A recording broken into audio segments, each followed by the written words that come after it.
And I know the power is going to translate over to heavyweight. That's not going anywhere. He'll be able to flatline heavyweights. 100%, especially with zero weight cut. Yeah.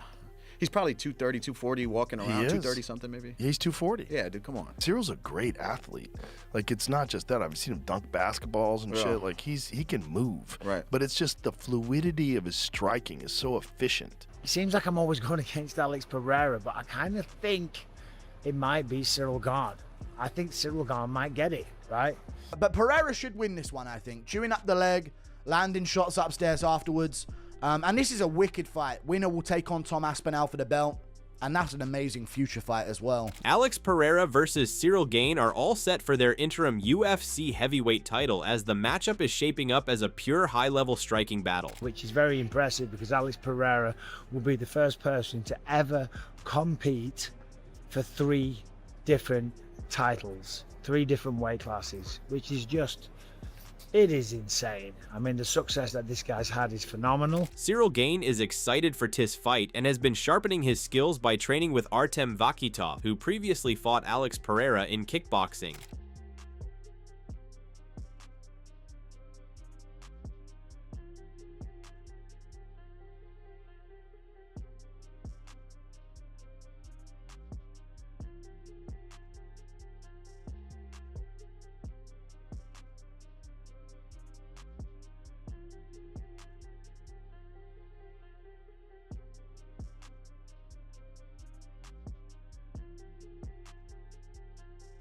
Joe Rogan expressed strong interest in Alex Pereira versus Ciryl Gane, calling it a highly intriguing matchup. He believed Pereira's power would translate fully to heavyweight and could knock out larger opponents. And I know the power is going to translate over to heavyweight. That's not going anywhere. He'll be able to flatline heavyweights. 100%, especially with zero weight cut. Yeah. He's probably 230, 240 walking around, 230 something maybe. He's 240. Yeah, dude, come on. He's 240 walking around. That's a legit heavyweight. He's a big, legit tall, heavyweight. long.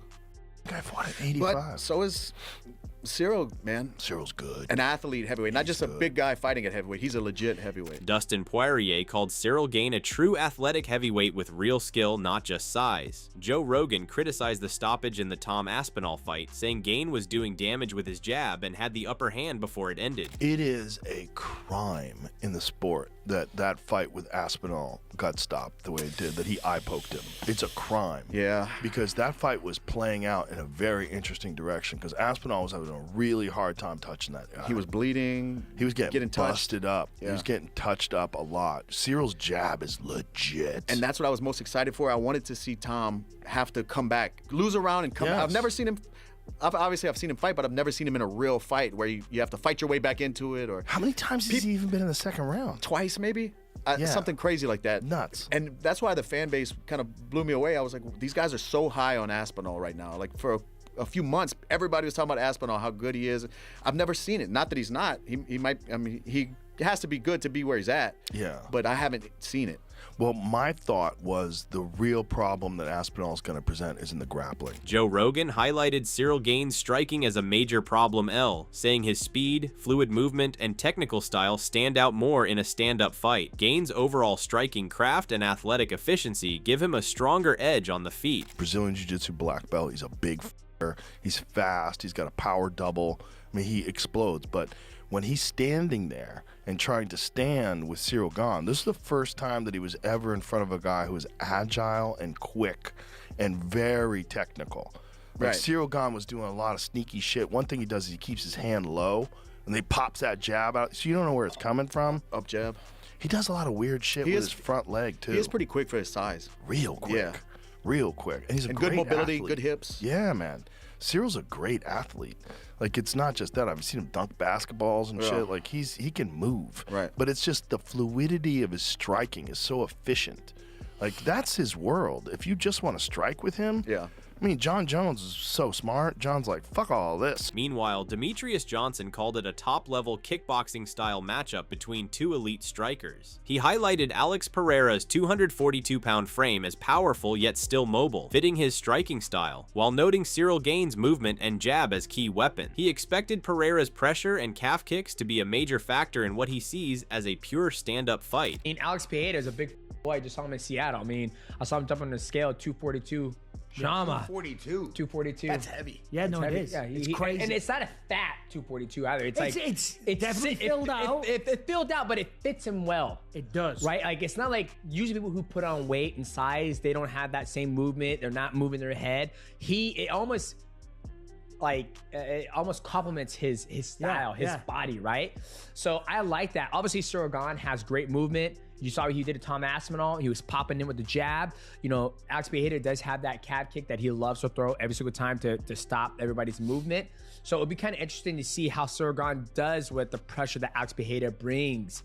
You know, we're not going to look at, it's going to be stand-up war. Ain't nobody doing any shot. Right? I'd be very No one surprised. shooting? Nobody's shooting. No one shoots in Nobody this fight. shoot- nobody- I don't think so. nobody- I just think from a kind of a man's code or a warrior's perspective, Yeah. they both know what they're getting into. This is a kickboxing fight in 4-ounce gloves. Yeah. I do think what makes it interesting, of course, I think Ciryl, the power will translate to heavyweight 100%. Can he take shots from a heavyweight? I think yes, 100%. However, Ciryl is used to moving at that weight with the speed and the finesse that he has. He moves like a ballet dancer. He's got incredibly quick reflexes. And the power is effortless from him. Yeah. And he's used to taking those bigger shots from guys like a Tom Aspinall. Yeah. We saw him did a bit of damage as well. So I think that gives Ciryl a little bit of a natural advantage. Of course. But it doesn't mean that Ciryl Gane can't go out there and knock him out cold. I mean, because he's before- only human. Michael Bisping further described Alex Pereira versus Ciryl Gane as a pure kickboxing battle for the interim heavyweight title. He highlighted Pereira's knockout power across multiple weight classes and said that strength would still carry into heavyweight. However, he noted that Gane, our bigger frame, could absorb damage better, even though Pereira remains a constant knockout danger. Pereira versus Ciryl Gane, this is completely different. Neither man is going to shoot a double leg takedown. It's going to be a kickboxing match in 4-ounce gloves. And then when you look at the matchup, on one side you've got Pereira, who's got insane power, who was the middleweight champion, the light heavyweight champion, and now potentially heavyweight champion. Again, legendary stuff. The power will travel. He had knockout power at 185, 205 he will. And at heavyweight, he's still going to pack the same amount of punch. Granted, you're fighting bigger people, you're striking bigger people with bigger necks and bigger jaws and just generally heavy, so they'll be able to absorb the blows better. But he's still going to crack a punch, man. Simple as that. Michael Bisping highlighted the stylistic contrast between Alex Pereira and Ciryl Gane ahead of their fight. He noted Pereira's elite punching power and strong kickboxing skills, but said Gane is the smoother, lighter, and faster mover at heavyweight with a more fluid style. Bisping added that neither fighter is likely to attempt takedowns, and if the fight hits the ground, it will probably be after a knockdown. But he's got the punching power. He's not quite as smooth or quite as slick as Ciryl Gane, although I'm not saying he's not slick, I'm not saying he's not smooth, I'm not saying he hasn't got great combinations, because he does. He's a brilliant world-class kickboxer. But on the other side, you've got Ciryl Gane, who's very, very light on the feet, very bouncy, very floaty. He kind of glides around the octagon and extremely fast for the heavyweight division. I don't think either guy is going to go for a takedown. If it does go down to the ground, it'll be after one of them gets knocked down. On the other hand, Israel Adesanya backed Alex Pereira to beat Ciryl Gane at the White House card, pointing to Pereira's knockout power as the deciding factor. He felt that even with Gane's speed and movement, Pereira's ability to land fight-ending shots could turn the bout quickly. They had to make do with what they have. They would have loved to have Jones on there, but I hope Alex wins. That's crazy. Like 3 times. Yeah. Gane's no joke, and Gane can dance around him. Gane's slick to knock him out as well. But I think Alex can knock him out too. Henry Cejudo raised doubts about Alex Pereira's ability to deal with the size jump against Ciryl Gane. He said Gane's movement and technical stick and move style make him one of the hardest heavyweights to solve, especially given how rarely he's been finished. Cejudo also noted Pereira's tendency to take clean shots, suggesting the power difference at heavyweight could become a major issue. I don't think he gets past Ciryl Gane. I think that weight is real. You know, and Ciryl Gane, he's a stick and move guy. Could he 100%. Anybody, in particular in that division. Okay. But nobody has really finished Ciryl Gane, bro. And his movements is very problematic. I just don't see any wrestling from him, which Pereira could have some. But the dude could thump, dude. And I will say this too. Pereira also does get hit tomorrow. Now, can you take a heavyweight's punch? Look at that. Look at that little highlight that he was, a little practice that they had with that big Cuban. The Cuban was bigger than him, heavier than him. Dude, he was popping off on the dude that got cut by the UFC. You know what I'm saying? What I'm saying is size does matter. And that's a fucking pause. Kamaru Usman recognized Ciryl Gane as a tough and technical heavyweight, but still viewed the matchup with Alex Pereira as closely contested. He pointed out that Pereira's knockout power and self-belief make him dangerous in any division, recalling how he overcame similar doubts when moving up to light heavyweight. Usman added that Pereira could still shake up the heavyweight division, which he sees as lacking depth. It's buzzing. Listen, it's a fantastic fight. You are right, Henry. Ciryl Gane is no slouch. Like, you're not just finna, and we say that Ciryl Gane made some improvements when he was fighting Tom Aspinall. We saw how that fight was starting to look. I think this is a fantastic fight. I'm not counting anyone out here. I'm not counting Alex Pereira out here because Alex Pereira does have the power to really change things. And listen, he is definitely, your confidence is at his all-time high. Listen, no one can tell you anything about your abilities and what you can or can't do. Because if that was the case, then we felt this way when Alex Pereira said he was wanting to go to light heavyweight. We felt this way.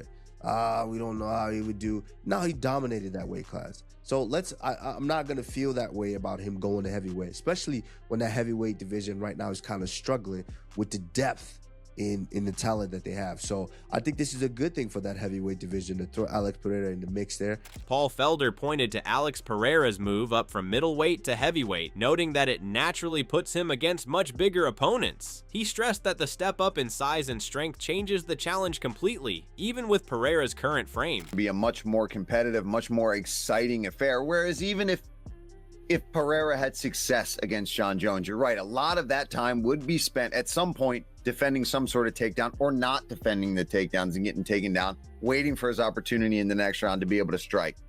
This is going to be a big boys kickboxing in there. We saw how good Ciryl Gane looked when he was fighting Tom Aspinall before the eye pokes. He was landing good shots. He's athletic. He can move. These are two heavyweights that can move and can strike. It's going to be a banging ass fight.